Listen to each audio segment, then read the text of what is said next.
whenever you scale this channel, be it PPC or webinars or sponsored emails or conference or anything like that, and leads start piling up, you still can't tell the good leads from the bad leads, which is why you need to vet them ASAP. Try to figure out a way to tell a good lead from a bad lead. There's a specific type of customers that the sales community calls them tire kickers. And you know what I'm talking about, right?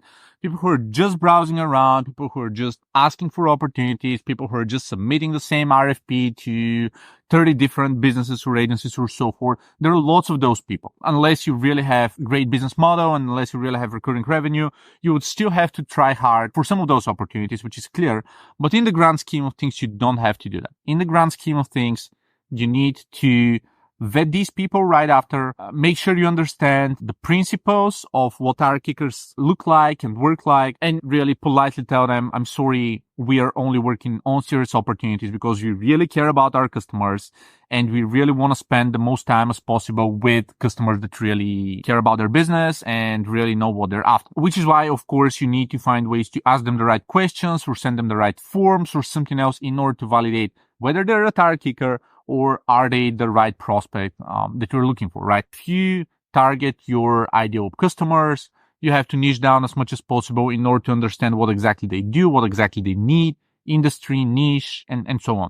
So target and try to produce and generate and ask for a few case studies and validation testimonials and remarks and feedback and whatever be it, so that you squeeze the right information from the customers you care about now, and you convey this information in a way that's responding to what your customers are asking for, right? Validation is really important. Even if you find where your best customers are hanging out, even if you figure out how to attract them to your website, even if they come to your website, even if they like your packages, unless you have some proof, unless you have some validation that makes sense, unless you have any of that, you're not going to be able to convert them. You're not going to be able to receive their email or ask them to schedule a call or whatever it is. So validation is super important. Validation comes in the form of case studies, of reviews, of testimonials, of some customer feedback, feedback videos, press features, conference talks, all that stuff.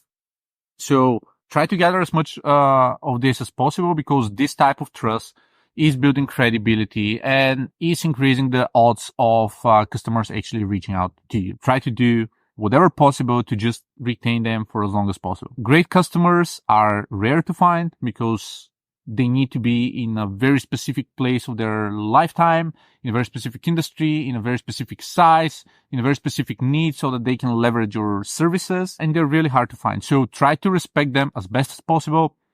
Figure out ways to keep working with them, because potentially you may be working with them for a very, very long period of time, especially if you have some form of recurring packages. Maybe at some point you can start other product lines or other services and expand them and upsell them. Maybe you can even start other companies doing different things, and you still want to work with this customer audience, but make sure you win them for good.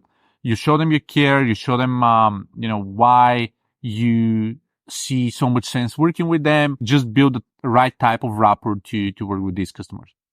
Again, I mean, it's going to be worth it. And just retaining these customers is probably going to be a gold mine for you. So again, don't ignore that.